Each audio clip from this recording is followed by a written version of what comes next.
the cover, screaming summer to me, and we have a romance, so it's just ticking all the boxes for me.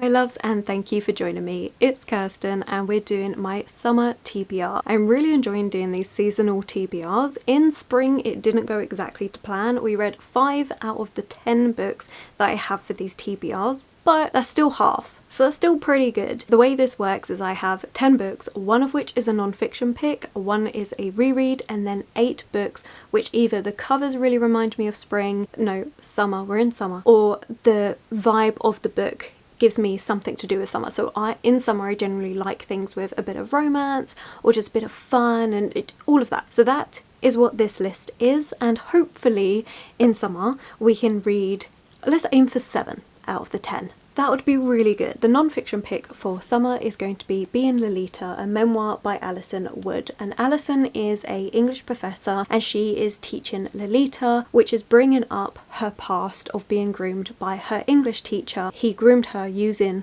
Lolita. It's going to be a really hard read, really difficult to tackle, but this is a book that I've been wanting to read for a long time. This beautiful cover I think really works for summer, even though the topic itself is going to be a bit of a darker and harder read. I'm really intrigued. I haven't seen anyone talking about this book, but I think it's going to be a, like I say, a hard read, but impactful. So I'm looking forward to reading this one. And then the reread, honestly, probably isn't the best summer pick, but is a book I really want to reread, and that is The Invisible Life of Addie LaRue by V.E. Schwab. Picked up this beautiful US paperback on my trip to New York, and I'm so excited to reread this book. I've been wanting to reread it for absolutely ages, and I finally have a beautiful paperback copy that I can reread and annotate in. I think it's going to be fantastic. In this book we're following Addie LaRue. In the time that she is born is just expected to marry and have children, but she doesn't want to do this. She feels really confined and restricted, so she runs out into the woods and makes a deal with basically the devil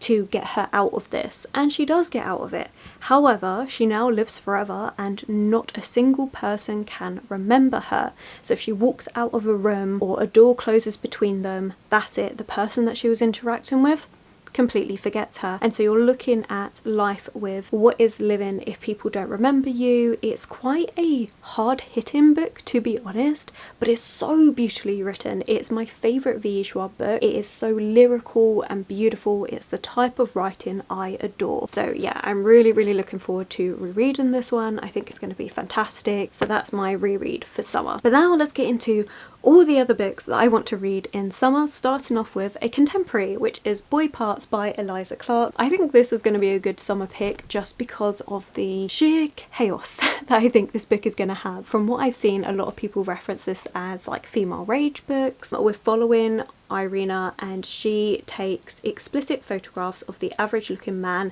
she persuades to model for her. All about that, I think. We have obsessive best friend, and a shy young man from her local supermarket who's attracted her attention. Boy Parts is the incendiary debut novel from Eliza Clark, a pitch black comedy both shocking and hilarious, fearlessly exploring the taboo regions of sexuality and gender roles within the 21st century. I think it's going to be a fun, interesting read. It's one of those ones where it's going to be a hit or a miss. I'm either really going to love it or it's going to be one that I don't really enjoy. You'll have to let me know if you've read this one. I have been saving it for summer, so it had to be on this TBR. We then have a few classics that I want to read, one of them being Arthur Conan Doyle's The Lost World. I'm really excited for this one. I read the first sentence in like a first sentence challenge video that I did a few months ago and it still stuck with me. I'm so excited. I really think this is going to be another 5-star read. And this one we're following a professor who sets out on an expedition to explore the Amazon rainforest, but the adventurers find themselves trapped in a world lost in time, inhabited by dinosaurs and ape men. And I just think it's going to be a really fun time, and I think the setting with it being with dinosaurs, the Amazon rainforest and things is again another perfect one for summer. It's not even a long book.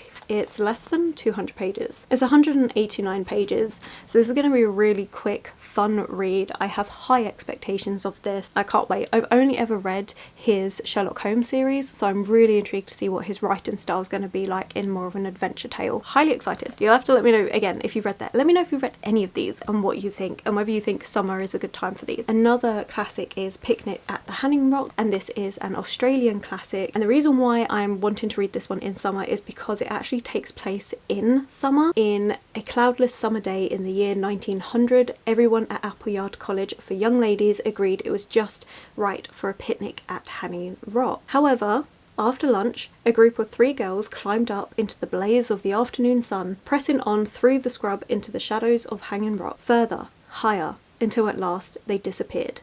They never returned. I'm really intrigued. I think it's going to be really good, and I haven't read an Australian classic, so I'm really excited to see what I think. And like I said, taking place in summer, of course, works for this TBR.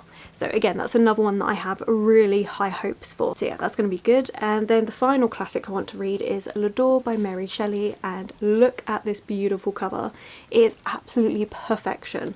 So of course, have to read this in summer. Like, how can you not? This is so gorgeous. A rediscovered classic series. So this isn't a book I've seen anyone talking about. It's not even something that I've heard about from Mary Shelley's like collection of work, but I am really intrigued. So Mary Shelley wrote Frankenstein, and I really like Frankenstein, and this one is her most Jane Austen-like novel, but with her own feminism twist to it all. So I think it's going to be really interesting. And I mean, I love Jane Austen for summer anyway, but I've read all of her works. So having a Mary Shelley that is her closest to Jane Austen, I think is going to be so intriguing to read. And like I said, this cover, stunning. This is also known as The Beautiful Widow, so if you've heard of it through that title, maybe you know that better. This just screams summer to me. It is so beautiful. So yeah, really excited to give this one a try and see what I think. And then we have a fantasy book, one that I've been really excited to read, but it's kind of like a historical fiction fantasy, is A Marvellous Light by Freya Marske, and the next book is already out, but I'm so excited. Again, the cover, screaming summer to me, and we have a romance.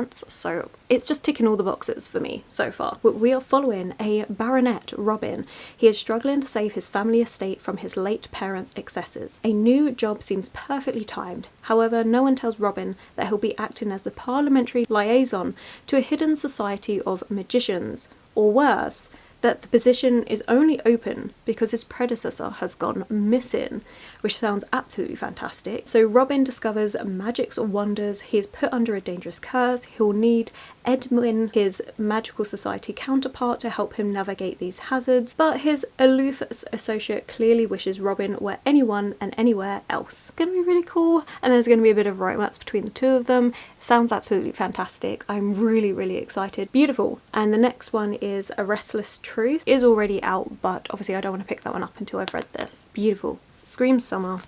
Romance. Perfect. And then another one which I think is going to be a really good time for summer, just because again the romance side of things, and that's My Fine Fellow by Jenneke Cohen. I read her first book, which was Dangerous Alliance, and that was a Jane Austen inspired book, and I'm pretty sure that this is again inspired by Jane Austen, but this time it's centered around food, which sounds really good. We have 3 main characters. We have Helena, Penelope and Elijah. When they meet, a golden opportunity arises to pull off a project never seen before and turn Elijah from a street vendor into a gentleman chef. Elijah's transformation will have a greater impact on this trail than they originally realised. Mayhem, unseemly faux pas and a little romance will be part of this delicious recipe. So I'm really intrigued. I don't know whether this is going to be inspired by Jane Austen like her first book was. Like, Dangerous Alliance had so many links back to Jane Austen. Like, it was set at a time when Jane Austen was alive and writing books, and she had published a couple, and our main character was obsessed with the heroines in Jane Austen. So I don't know whether that's going to be the same. I know we are set in about the same time period, but I'm not sure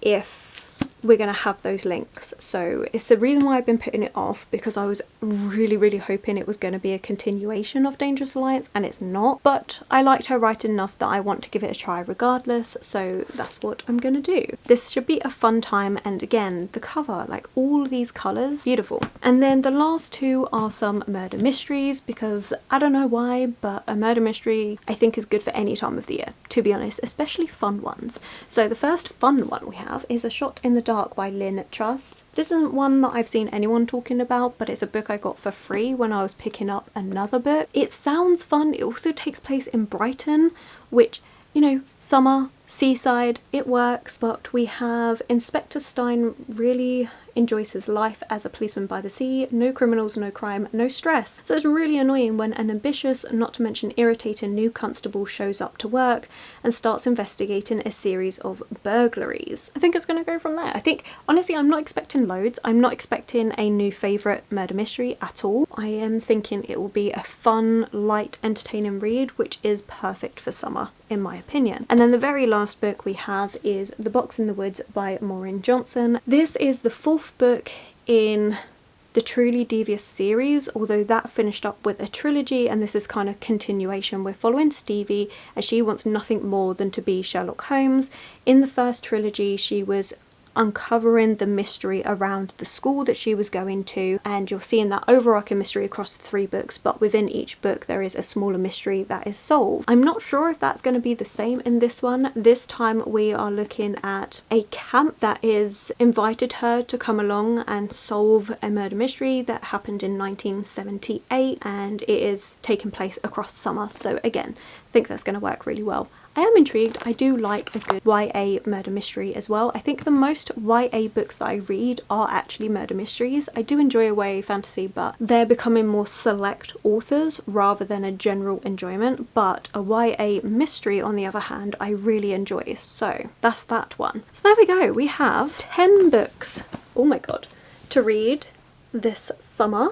I'm really excited. I think all of them are going to be so fantastic. They're going to be a really good time. But you'll have to let me know, do you like reading different books based on the season, or are you just someone that likes to read the same thing across the year? I never used to be a seasonal reader, to be quite honest. However, I have noticed over the last year or so that I find that there are subtle differences in my reading in the seasons, and it's not major, but I do find that in spring and summer I like a bit more romance, I like a bit more lighter book, and then autumn, winter is definitely where I focus more on like the gothic feels. And I think that because when you look outside and you've got the gothic with a really overcast, rainy, cold day, it works so well, and then a romance with beautiful sunshine, it just works. So it's only subtle, but it's enough that I wanted to do this TBR. So those are all the books I want to read for summer. As I said, please let me know if you read any of these, if there's any books that you've been saving to read in summer. Let me know all of that below. But I think that is it for this video. So thank you so much for watching. I think if you've made it this far, then let's do like a yellow flower. I feel like that's a good vibe for summer. So a yellow flower in the comments below if you've made it this far. And thank you so much for watching. So if you have enjoyed this video, please do give it a thumbs up, subscribe and comment. Those 3 things are super helpful to helping this channel grow. So thank you so much. My social media links will be linked below, and I will of course catch you in the very next video.